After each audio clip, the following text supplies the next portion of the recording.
The massive council ship hung in Earth's orbit like a silver sword, its polished hull reflecting sunlight onto the blue planet below. Inside the United Nations Emergency Chamber in New York, Colonel Robert Kane stood with his hands clasped behind his back, watching the live feed of the alien vessel with narrowed eyes. "They're here to study us, they say," he muttered to Admiral William Foster, who stood beside him. "But why bring a warship for a simple study mission?" The chamber buzzed with nervous energy as world leaders gathered around the central holographic display. The alien ship was 3 times larger than the largest vessel humans had ever built, and its presence had sent waves of both excitement and fear across the globe. The main screen flickered to life, showing the face of Diana Scott, Earth's chosen representative for first contact. She was aboard the International Space Station, preparing for her meeting with the Council delegation. "Colonel Kane, Admiral Foster," she said, her voice clear through the speakers. "The Council representatives are about to dock with the ISS. Are we ready?" Kane nodded, though his gut told him something wasn't right. "We're ready, Miss Scott. Remember your training. Don't promise anything without clearing it with command first." The next hour passed in tense silence as they watched the Council's shuttle dock with the ISS. The alien delegation consisted of 3 beings. Tall, blue-skinned humanoids with silver eyes that seemed to look right through you. The lead alien spoke perfect English, introducing himself as High Commander Zaxol. "We represent the Galactic Council, humanity's nearest civilized neighbors," he said, his voice smooth and practiced. "We've been watching your development with great interest." Diana maintained her diplomatic smile. "We're honored to make your acquaintance. Earth looks forward to peaceful relations with the Galactic Council." But as the meeting progressed, Kane's frown deepened. The aliens kept asking about Earth's military capabilities, manufacturing capacity, and defense systems. These weren't the questions of curious neighbors. They were military intelligence gathering. Lieutenant Emma Clark, their best intelligence officer, slipped into the room and handed Kane a tablet. "Sir, you need to see this," she whispered. The tablet showed hidden scans of the Council ship. Their diplomatic vessel carried enough firepower to level a continent. More concerning were the active scanning beams they were using to map Earth's defenses. Kane pressed a button on his comm unit. "Ms. Scott, wrap up the meeting. Site protocol requirements for first contact scenarios." The Council representatives didn't like that. High Commander Zaxol's pleasant expression slipped for just a moment, showing something colder underneath. "Surely we can continue our productive discussion." "I'm afraid Earth protocol is quite strict," Diana replied smoothly. "We'll need time to process this initial contact and prepare for further discussions." After the Council representatives returned to their shuttle, Emma Clark shared more findings with the command team. "They visited 32 other civilizations in the past decade," she reported. "Every single one is now a protectorate of the Council. None of them have independent military forces anymore." Admiral Foster swore under his breath. "They're not here for peaceful contact. They're here to assess how hard it would be to take us over." Kane walked to the window, watching the Council ship gleam in the evening sky. "They think we're primitive because we only recently developed FTL travel. They see our older ships, our basic space stations." A slight smile crossed his face. "But they haven't found our hidden facilities. They don't know about Project Prometheus. Should we tell them?" Diana asked through the comm. "No," Kane replied. "Let them think we're primitive. Let them underestimate us. Humanity has survived every threat it's ever faced, and we've grown stronger each time." He turned to face the others. "If the Council wants to learn about humanity's true military capability, they'll learn about it the hard way." Emma brought up another scan. "Sir, they're using outdated scanning technology. They can't detect our quantum shielding or the new AI defense systems." "Perfect," Kane said. "Admiral Foster, activate Protocol Dark Shield. Lieutenant Clark, begin Operation Shadow Watch. Let's show these aliens why it's a bad idea to threaten Earth." He looked at the council ship one more time. They think they're the teachers coming to educate the primitive humans. They're about to become the students instead. As the council ship moved to a higher orbit, its crew confident in their assessment of Earth's primitive status, humanity's hidden shipyards deep beneath the lunar surface continued their work. Inside them, a warship unlike anything the galaxy had ever seen was taking shape, a warship that would soon teach the Council the true meaning of human ingenuity. 3 days after first contact, the Council's message arrived. The giant screen in the UN chamber showed High Commander Zaxel's face, now stripped of its fake friendliness. "People of Earth," he said, his voice cold, "the Galactic Council has reviewed your civilization. For your own protection and development, Earth must join the Council as a protectorate within 7 Earth days. This is not a request." Colonel Kane watched the faces around him grow dark with anger. Next to him, Admiral Foster's hands curled into fists. "And if we refuse?" Diana Scott asked from her position at the speaker's podium. Zaxel smiled, but it didn't reach his silver eyes. "Then we must take steps to ensure the safety of this sector. We have 500 ships waiting at the edge of your solar system. Choose wisely." The screen went black. The room burst into noise, but Kane raised his hand for silence.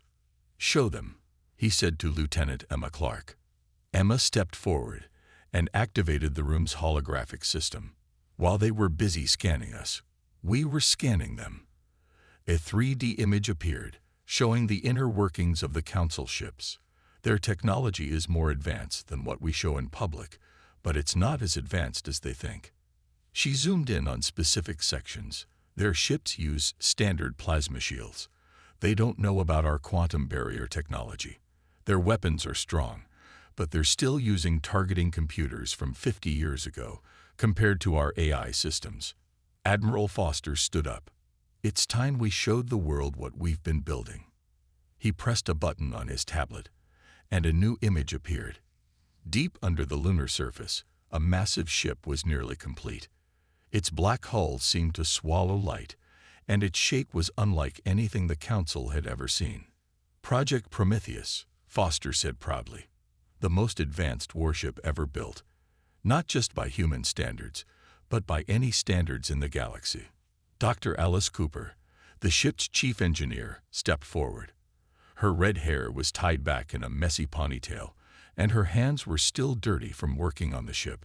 "We've installed the quantum shields. They don't just block attacks. They learn from them. Every hit makes them stronger.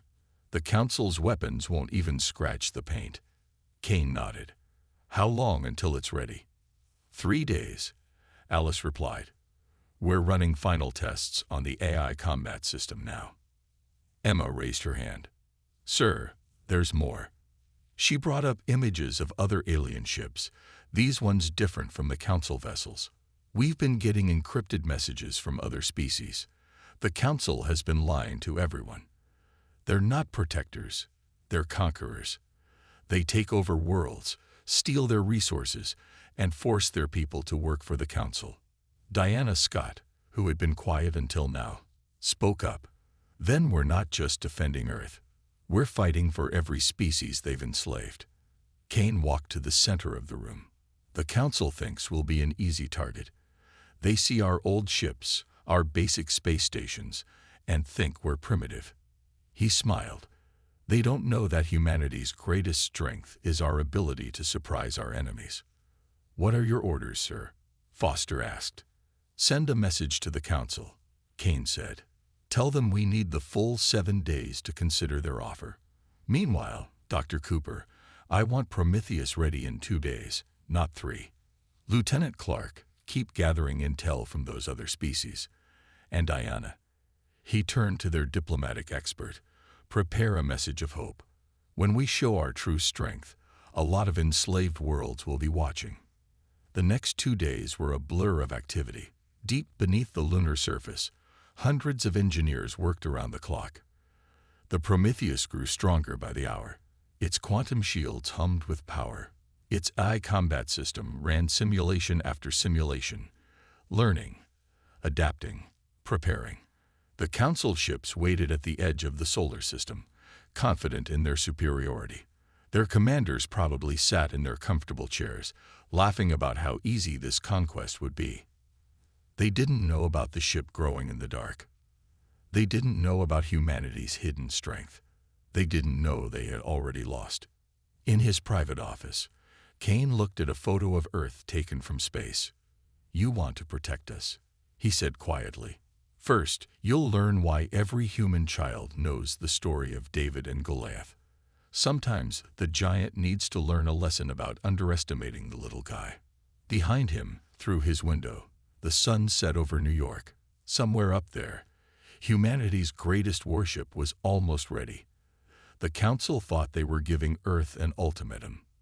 They were about to learn what happened when you backed humans into a corner. The Council didn't wait for Earth's 7 days to end. On the 5th day, their military commander, Stephen Wells, appeared on all Earth broadcasts. His blue face filled screens worldwide, and his silver eyes glowed with barely hidden anger. "Your activities beneath your moon's surface have not gone unnoticed," he said.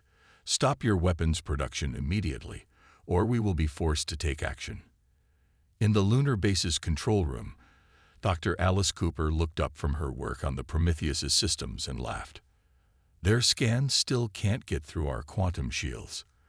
They don't know what we're building. They're just guessing." Colonel Kane stood beside her, watching the final tests of their great warship. The Prometheus hung in its hidden dock, its black hull now complete. At nearly 2 miles long, it was larger than anything humanity had built before. "How are the shield tests going?" Kane asked. Alice pulled up a hologram showing the test results. "Better than we hoped. Watch this." She pressed a button, and a recorded test played. A powerful laser hit the ship's quantum shields. Instead of blocking the hit, the shields absorbed it, grew stronger, and turned the energy into power for the ship. "The more they shoot at us, the stronger we'll get," she said with a proud smile. Lieutenant Emma Clark rushed into the room. "Sir, you need to see this." She connected her tablet to the main screen. "We're getting messages from all over the galaxy. Look." The screen filled with alien faces, different shapes, colors, and species. All of them had one thing in common. They were Council slaves who wanted freedom. "My people believe in you, humans," said one green-skinned alien. "We've heard about your resistance. The Council took our world 50 years ago. Please help us." "The Council destroyed our ships, took our resources," said another, his tentacles waving sadly. "Don't let them do the same to you." Kane nodded slowly. "Send them each the same message. Watch the skies. Hope is coming." Suddenly, alarms blared through the base. Admiral Foster's voice came over the speakers. "Council ships are moving. They're entering the inner solar system." Everyone rushed to their stations. Through the base's cameras, they watched as 50 Council ships appeared near Mars. Their silver hulls shone in the sunlight, and their weapons were ready. "They're trying to scare us," Kane said calmly. "Good. Fear is what makes enemies make mistakes." The main screen lit up again. Commander Wells appeared, now wearing full military armor. "This is your final warning," he said. "Surrender now, or we will reduce your lunar base to dust." Kane looked at Alice. "Is Prometheus ready?" She checked her systems one last time. "Yes, sir. All systems are go." "Lieutenant Clark, are our other surprises in place?" Emma smiled. "Yes, sir. The Council doesn't know about our stealth satellites or our automated defense platforms. They think they're watching us, but we're the ones watching them." Kane straightened his uniform and pressed the button to respond to the Council. "Commander Wells," he said politely, "thank you for your concern, but I think you should check your long-range scanners. You might find something interesting." While they'd been talking, 20 small ships had launched from Earth. They looked old and weak, exactly what the Council expected from primitive humans. The Council ships turned to face this small fleet, probably ready to destroy it with a single shot. They didn't notice the real threat. Deep in the lunar base, Alice pressed a button. Hidden doors in the moon's surface opened silently. The Prometheus rose from its secret dock, its black hull blending with the darkness of space. Not a single council ship detected it. "All hands to battle stations," Kane ordered. "Dr. Cooper, power up the main weapons. Lieutenant Clark, start transmitting our message of hope to all council slave worlds. Admiral Foster, launch our defensive swarm." Around the solar system, thousands of tiny eye-controlled fighters emerged from hiding. Earth's automated defense platforms powered up. The stealth satellites activated their jammers. In his ship, Commander Wells was still talking about Earth's surrender when his sensors finally spotted the Prometheus. The look of shock on his blue face was priceless. What is that?" he whispered. Kane smiled. "Commander Wells, let me introduce you to humanity's response to your ultimatum. We call it Prometheus. And it's about to teach the Council a lesson about underestimating Earth." The Prometheus's quantum shields hummed to life, creating a beautiful aurora around the massive ship. In the Council fleet, panic began to spread as their scans failed to penetrate the mysterious vessel's defenses. The giant warship moved forward, silent and deadly in the void of space. The real battle was about to begin. Captain David Hughes walked onto the bridge of the Prometheus for the first time. His steps echoed in the large room as he made his way to the captain's chair. Around him, the crew worked at their stations, each screen showing different parts of the approaching Council fleet. "Status report," he called out, sitting down. Lieutenant Rachel Martinez looked up from her weapons console. Her fingers danced over the glowing controls as she spoke. "Main guns ready, Captain. Eye-targeting systems are tracking all 50 enemy ships. Their fleet is spreading out," reported Emma Clark from her intelligence station. "They're trying to surround us." She paused, then smiled. "They still can't scan inside our ship. They have no idea what we can do." Through the main window, Hughes watched the Council ships move. They looked like silver arrows in the darkness of space, their weapons glowing with bright energy. Any one of those ships could destroy a small country. All 50 together could crack a planet. But they had never faced anything like Prometheus. The main screen lit up. Commander Wells appeared again, but this time he wasn't smiling. "Unknown Earth vessel, power down your engines and prepare to be boarded. This is your only warning." Hughes pressed a button on his chair. "This is Captain David Hughes of the EWS Prometheus. We decline your request. Please leave our solar system." "You dare," Wells shouted. "We are the Galactic Council. We have ruled space for 1,000 years. You are nothing but primitives who barely learned to leave their planet." "If we're so primitive," Hughes said calmly, "why can't your sensors scan our ship?" That made Wells pause. Fear flashed across his blue face. Hughes turned to his crew. "Battle stations. Rachel, power up the main gun. Emma, launch our fighters. Dr. Cooper, shields at full power." The Prometheus hummed as its quantum shields created a beautiful blue field around the massive black ship. From hidden bays, hundreds of small fighter ships flew out, each one controlled by the ship's eye.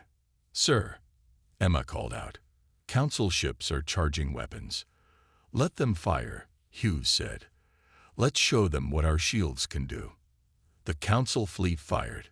50 energy beams, each powerful enough to split a moon, hit the Prometheus at once. The quantum shields didn't just block the attack, they absorbed it.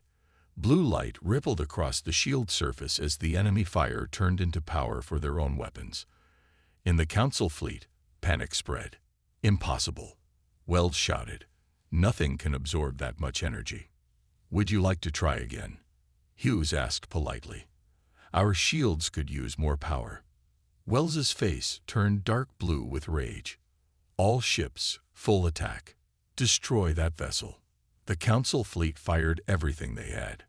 Energy beams, plasma torpedoes, gravity bombs, all hit the Prometheus's shields, and all were absorbed. "Shield power at 300% and rising," Dr. Cooper reported happily. "They're making us stronger with every shot." "Rachel," Hughes said. "Show them our main gun. Low power, please. We don't want to destroy them yet." Rachel nodded.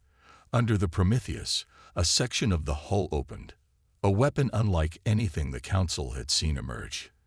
It gathered the energy their shields had absorbed, focused it, and fired. The beam was beautiful, a stream of blue-white light that cut through space like a laser through paper. It passed between 3 Council ships, missing them all but slicing through their shields like they weren't there. All attacks stopped. The Council fleet froze. "That was half of 1% of our main gun's power," Hughes announced to the enemy fleet. "The next shot won't miss. Leave our solar system now, or we will be forced to demonstrate what 1% looks like." This is impossible," Wells stammered. "You're supposed to be primitives.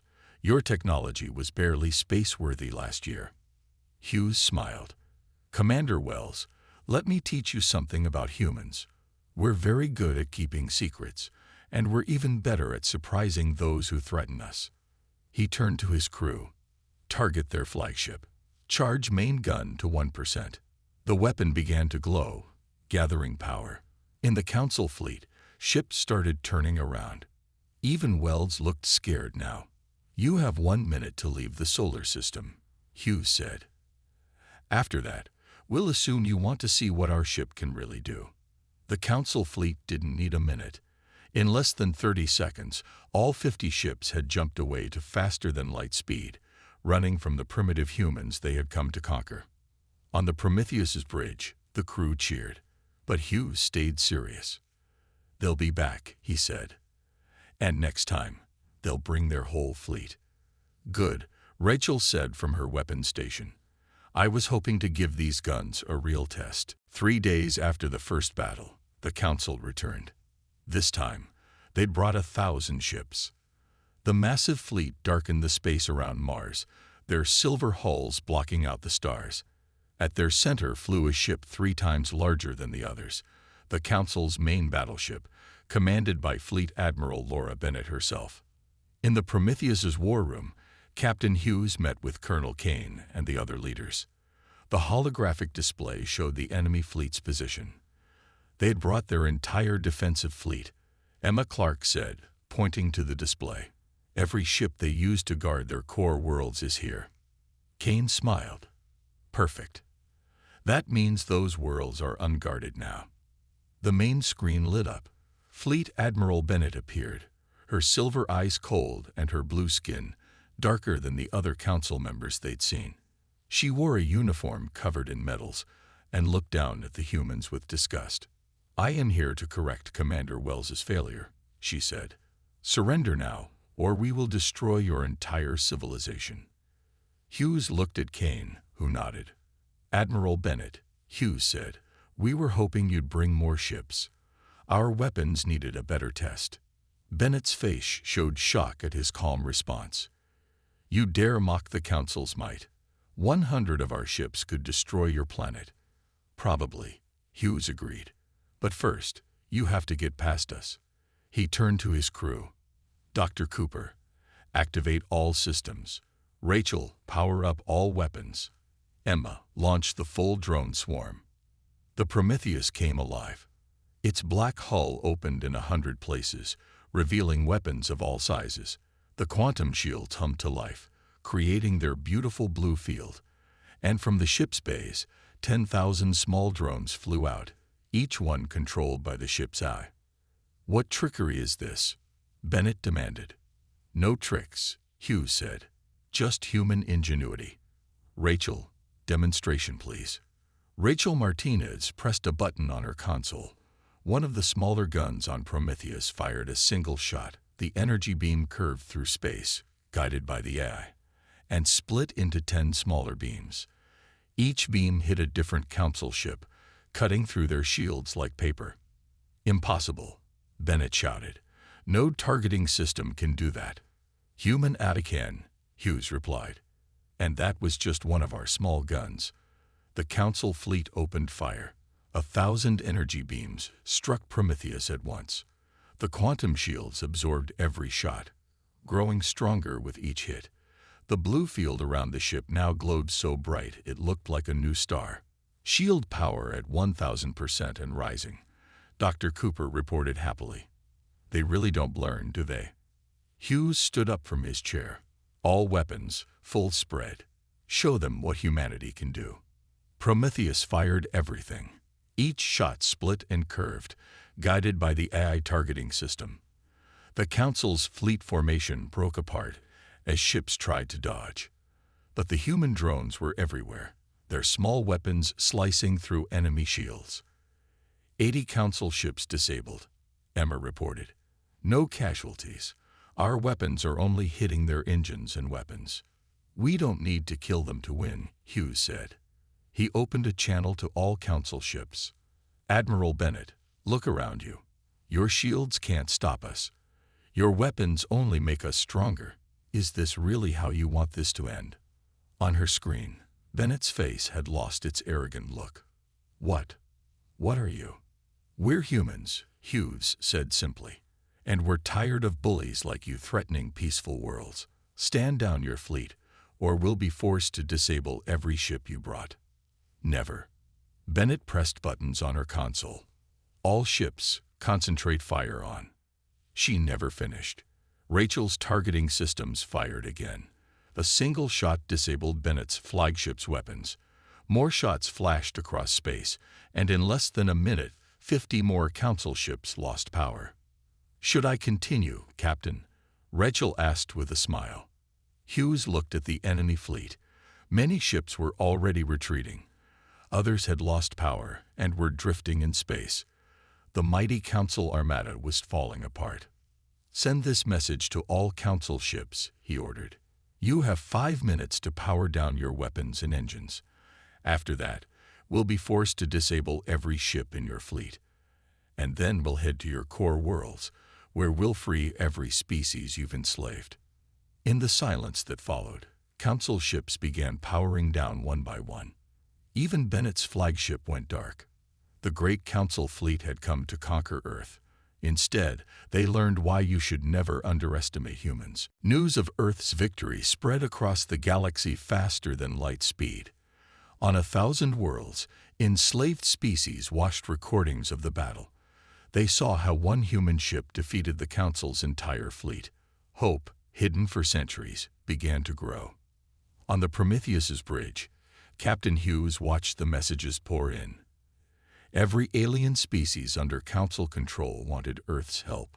The giant screen showed faces of all shapes and colors, each begging for freedom. Sir, Emma Clark called from her station, the Centauri people have started a rebellion in the Orion sector. They've taken control of 3 Council bases already. More reports came in every minute. The Council's power was breaking. Their slave worlds were rising up. The Council never expected this, Colonel Kane said, standing next to Hughes. They thought if they lost one battle, their slaves would still be too scared to fight back. They didn't understand what hope can do, Hughes replied. He turned to his crew.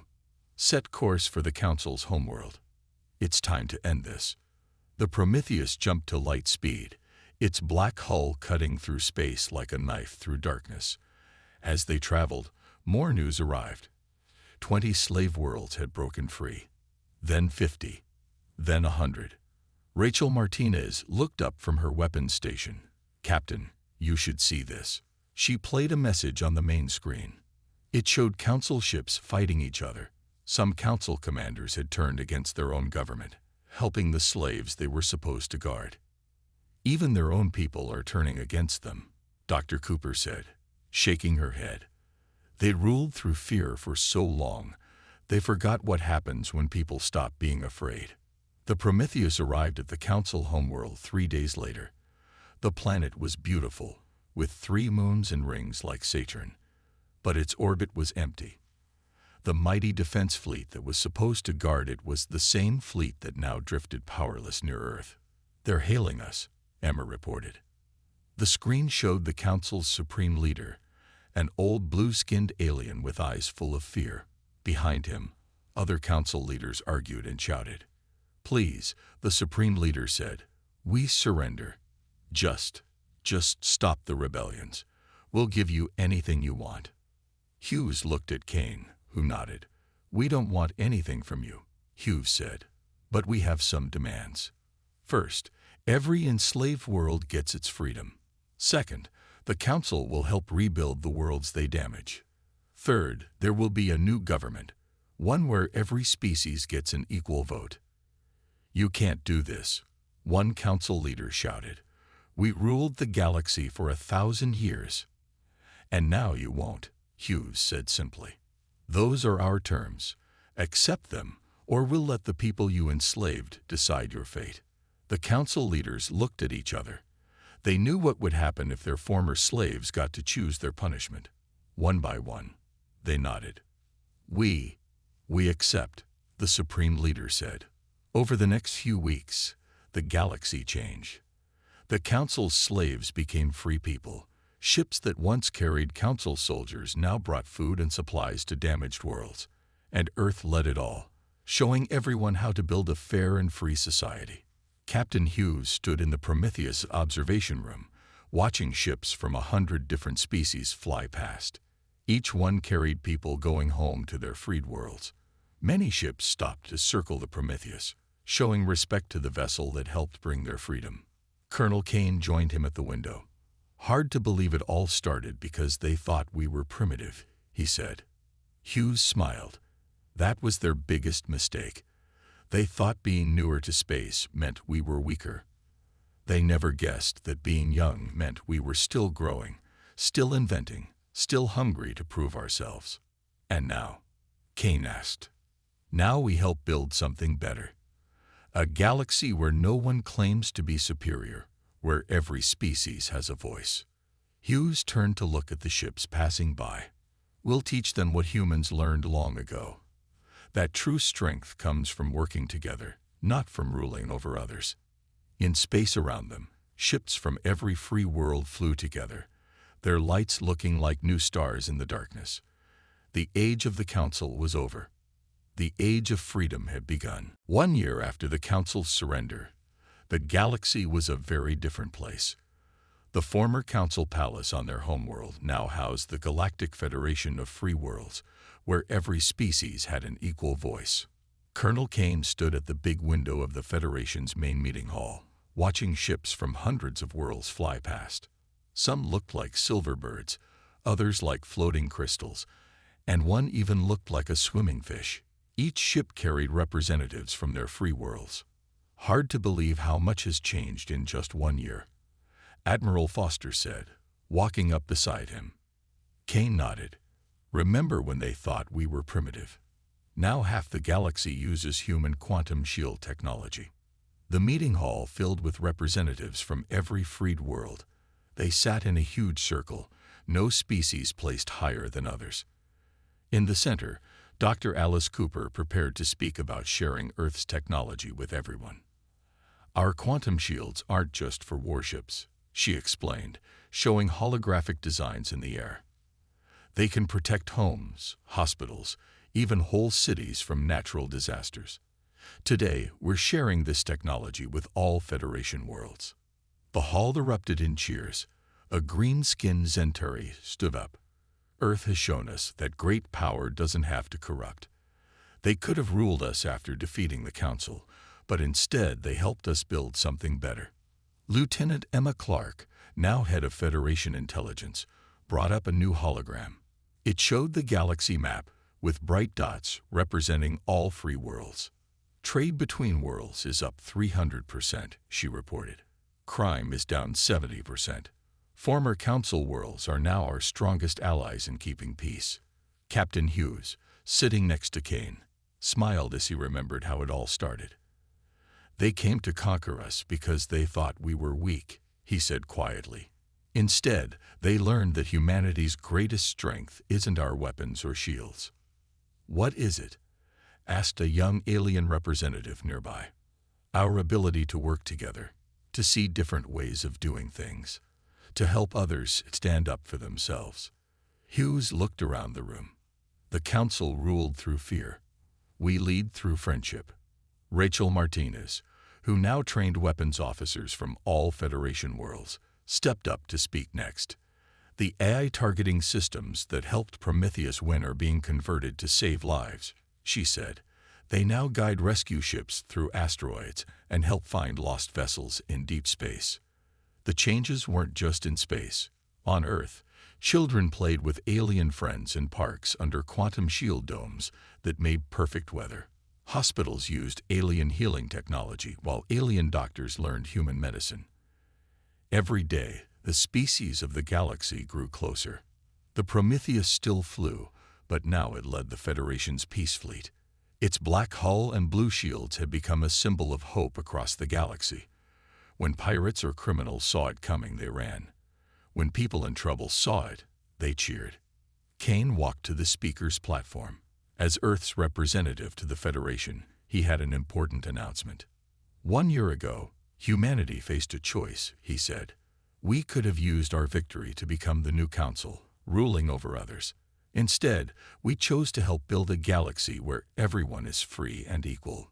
He pressed a button, showing a new ship design. This is the Federation's first joint project, a ship built by all our worlds together, combining the best of all our technologies. Its name in every language means the same thing: hope. The room fell silent as they studied the design. It had the quantum shields of Earth, the crystal engines of the Zentari, healing bays from the medical masters of Proxima, and weapons designed to disable, not destroy. This ship represents who we are now, Kane continued. Not conquerors like the Council, but explorers and helpers. Together, we'll push further into space than any single species could go alone. As he finished speaking, news came in from the galaxy's edge. A new species had been discovered, just beginning to reach for the stars. Under the old council, they would have been enslaved. Send them a message, Kane said. Tell them they have friends among the stars. Tell them they don't have to fear the galaxy anymore. Outside the window, ships from 100 worlds flew together in formation. Their different shapes and sizes didn't matter. They flew as one fleet, one federation, one family. The Council had tried to keep the galaxy divided and afraid. Instead, they had brought it together, all because they made one simple mistake. They underestimated humanity.